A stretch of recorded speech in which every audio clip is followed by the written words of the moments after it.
Ci sono mille modi per scoprire la storia di un artista. Si può visitare una mostra in uno dei musei della nostra città, si può leggere un bel romanzo o un capitolo di un manuale di storia dell'arte, oppure tra le varie opzioni si può vedere un film sulla sua vita. Ed oggi vi suggerisco 10 film che raccontano ognuno la storia di un artista. Uno dei film che ho rivisto più di una volta e che non smetterà mai di annoiarmi è Mr. Turner, che racconta diversi anni della vita e del lavoro dell'artista inglese William Turner. Turner è considerato il padre dell'arte moderna per via dell'astrazione della natura nelle sue opere e in questo film viene raccontata alla perfezione questa evoluzione. Ci sono spunti legati ai suoi rapporti con l'Accademia inglese, ai suoi viaggi alla ricerca delle polveri per creare i colori e al suo rapporto con Londra e in generale l'Inghilterra. Molte delle sue opere sono state immaginate infatti a seguito dei suoi viaggi sulle navi che andavano da Londra a Margate, una cittadina inglese dove lui stesso ha abitato per moltissimi anni, ma sotto falso nome. Nei suoi paesaggi, quasi tutti astratti, le sensazioni vengono trasmesse attraverso i colori e i vortici delle tempeste, in pieno stile romantico. Ve lo consiglio se volete scoprire un po' di più sull'Inghilterra, in particolare l'Inghilterra dell'Ottocento. Clima e ambientazione completamente diversi per il secondo film che vi consiglio, Pollock, dedicato alla vita e agli inizi della carriera del grande artista americano Jackson Pollock a metà del Novecento.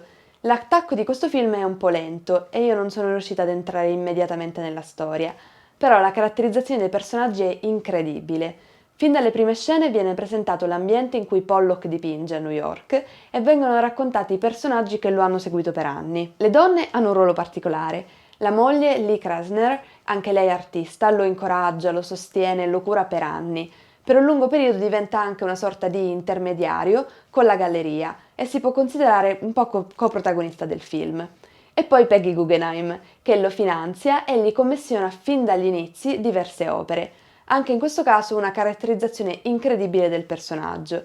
La cosa più interessante di questo film è lo scoprire come Pollock arriva a creare le sue opere attraverso il dripping, quindi la colatura del colore, solo nel tempo.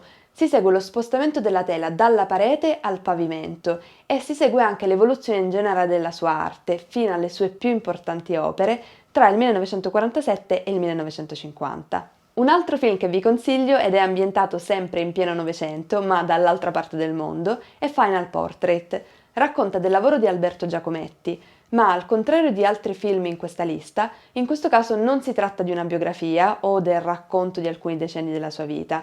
La storia racconta infatti della creazione di una sola opera, di un ritratto. Nel 1964 a Parigi Giacometti ospita nel suo studio un critico d'arte americano che considerava ai tempi un amico e gli chiede di posare per lui solo per alcune ore. Le ore però con il tempo diventano giorni e poi intere settimane. Giacometti infatti non è contento del suo lavoro e ritorna moltissime volte sull'opera che sta realizzando. La maggior parte delle scene sono ambientate all'interno dello studio dell'artista e raccontano il processo di creazione di Giacometti in maniera molto dettagliata. Tra l'altro sembra che si avvicini alla realtà perché è stato scritto sulla base dei diari del critico americano Lord, che è il protagonista dell'opera. Per me è stata un'occasione per approfondire il lavoro dell'artista, un artista che amo molto e che conoscevo ovviamente solo attraverso i numerosi lavori visti in tutti i musei del mondo. Un film imperdibile che racconta invece di un'artista donna è Frida. L'ho inserito anche nel mio precedente video sui 5 film per amanti dell'arte, perché è davvero uno dei miei film preferiti. Racconta dell'intera vita di Frida Kahlo da quando, da studentessa giovanissima, ha un incidente sul bus. La storia secondo me viene raccontata molto bene perché emergono la sua voglia di vivere e la sua intraprendenza nonostante i problemi fisici e la malattia. Ma soprattutto viene raccontata Frida in quanto donna e non soltanto come artista. L'arte diventa per lei un modo per raccontare se stessa, le proprie sensazioni fisiche e anche interiori. Il film ripercorre tutta la vita dell'artista e quindi naturalmente anche l'incontro con Rivera, i tradimenti da parte del marito, ma anche la necessità disumana da parte di Frida di mantenere rapporti con lui. Non è tanto la storia, che si sa già essere la storia di un'importante figura dell'arte del Novecento, ma ciò che per me rende il film interessante è proprio la caratterizzazione del personaggio e la sua evoluzione. Un altro film che è stato candidato a numerosi premi e la cui uscita è stata super attesa è Sulla soglia dell'eternità, che racconta degli ultimi anni della vita di Van Gogh. Le luci e i colori, ma anche l'interpretazione di Defoe nei panni di Van Gogh sono davvero magici e riprendono da vicino le opere dell'artista. Alcuni passaggi sono un po' lenti, ma secondo me solo per dare quell'idea di immedesimarsi nel rapporto tra Van Gogh e l'arte, oppure tra Van Gogh e la rappresentazione della natura. Due personaggi fondamentali all'interno della storia sono Paul Gauguin e il fratello di Van Gogh, Theo. I loro rapporti vengono descritti molto bene e soprattutto danno spazio a dei dialoghi sull'arte e alle teorie dietro le opere stesse. Ho amato certi passaggi perché ci permettono di condividere e vedere con i nostri occhi come Van Gogh realizzava le sue opere e poi naturalmente anche la descrizione del suo rapporto con gli abitanti di Arles che arrivano a cacciarlo dalla cittadina francese, oppure l'episodio del taglio dell'orecchio. Quindi il suggerimento è: non fatevi scoraggiare da alcune scene un po' troppo lunghe, perché il giudizio finale, sono certa, sarà come per me positivo. Tornando in tema di film sulle vite di artiste donne, un classico di una decina di anni fa è Georgia O'Keeffe, un film che racconta la vita dell'artista e le sue opere all'inizio del Novecento, ma soprattutto del suo famoso rapporto con il gallerista Alfred Stieglitz. La storia fra i due inizia un po' con l'inganno, perché Stieglitz espone le opere dell'O'Keeffe senza il suo permesso. Prosegue però con una relazione che li terrà insieme per quasi 20 anni, nonostante lui inizialmente fosse sposato. Anche in questo caso emerge non soltanto la figura dell'artista, ma anche una descrizione stupenda delle sue opere. Georgia O'Keeffe è infatti famosa fin dagli anni 20 del Novecento per le sue immagini di fiori rappresentati come se fossero fotografie ravvicinate che diventano quasi astratte. Molte delle sue opere si trovano oggi nei musei più importanti di tutto il mondo e lei è stata riconosciuta come la madre del modernismo americano insieme agli altri artisti del gruppo di Stieglitz. Cambiando completamente epoca storica, se siete amanti del periodo impressionista, Renoir è di certo il film perfetto per rivivere un frammento della vita dell'artista. Si tratta di un film francese, un po' lentino, ma che ha un grande pregio, la fotografia. Sembra di vivere per 2 ore immersi nei colori nelle opere di Renoir. Ogni dettaglio è curato fin nei minimi particolari, dal colore dei capelli della modella fino al verde del giardino della sua casa in Francia. Inoltre il film racconta degli ultimi anni della vita dell'artista e attraverso le parole del protagonista ormai anziano si scopre l'importanza della pittura per Renoir e la sua passione per i ritratti. Dichiara infatti esplicitamente che desidera dipingere esseri umani e non nature morte o paesaggi astratti. Per questo motivo vengono descritte le ore passate in compagnia delle modelle, che erano autorizzate anche a muoversi come desideravano e addirittura a camminare per la stanza, pur di poterne osservare i movimenti. Viene anche ben raccontata la storia dei figli di Renoir, della Prima Guerra Mondiale e dell'amore del figlio Jean con l'ultima delle modelle dell'artista, André. Anche questa è una storia vera, quindi davvero interessante. Un altro film legato ad una figura di artista donna è Big Eyes. Racconta la storia di Margaret Keane, una pittrice americana che negli anni 50 e 60 si trova costretta a nascondere le sue capacità artistiche a causa del marito che si appropria delle sue opere d'arte, spacciandole per proprie.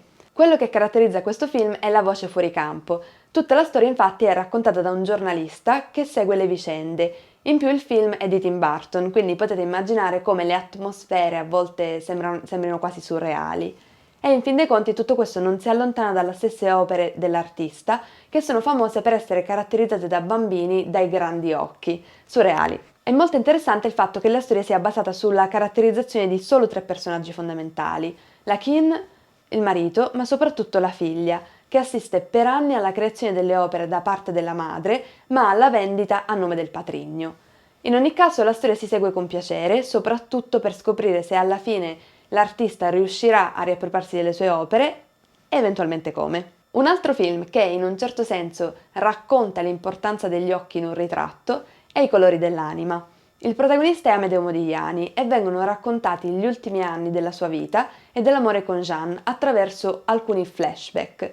Il titolo si riferisce al fatto che Modigliani nei suoi ritratti, per lo più di donne, considerava gli occhi lo specchio dell'anima e quindi non li rappresentava se non conosceva appunto i colori dell'anima della persona. La storia è un po' triste, perché viene raccontata così come è accaduta nella realtà. Modigliani vive a Parigi, malato di tubercolosi, e inizia questa relazione molto tormentata, ma anche passionale, con una donna più giovane di lui. Oltre alla storia d'amore vengono raccontate anche le vere e proprie sfide con Pablo Picasso e la rivalità fra i due artisti. Il film racconta da una parte molto bene, secondo me, i problemi di Modigliani relativi all'uso di droghe e alla violenza, ma anche il suo genio e la grandezza di questo artista. oltre che questa passione quasi malata e incredibile fra lui e l'amante. E sempre in tema di passioni, l'ultimo film che vi consiglio è Klimt, che racconta naturalmente di Gustav Klimt e della secessione viennese. Due sono le particolarità di questo film che mi sono piaciute moltissimo. La prima è la scelta di raccontare la storia dell'artista attraverso flashback. Sembra infatti di rivivere la sua vita attraverso gli stessi ricordi, mentre si trova morente su un letto di ospedale in compagnia di Egon Schiele. Vengono riprese e descritte tutte le caratteristiche della Vienna in piena secessione, quindi tra la fine dell'Ottocento e gli inizi del Novecento.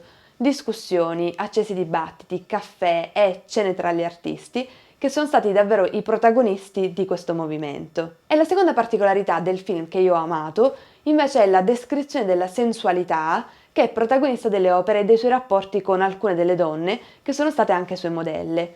Un film quindi super consigliato per tutti gli amanti dei fondi oro di Klimt e della Vienna di fine Ottocento. Questi sono 10 film sulle vite degli artisti che vi consiglio se siete amanti dell'arte. Sono tutti diversi fra di loro, biografie complete, il racconto soltanto di alcuni anni della vita dell'artista, storie molto legate alla realtà o al contrario un po' romanzate. E se anche voi avete visto ultimamente un film dedicato al mondo dell'arte e che volete condividere con me, scrivetemelo nei commenti. Sono sempre curiosa anche io di scoprirne di nuovi. E se il video vi è piaciuto lasciate un like e iscrivetevi al canale, ma soprattutto condividetelo con quegli amici che amano come noi i film a tema d'arte. Grazie e alla prossima!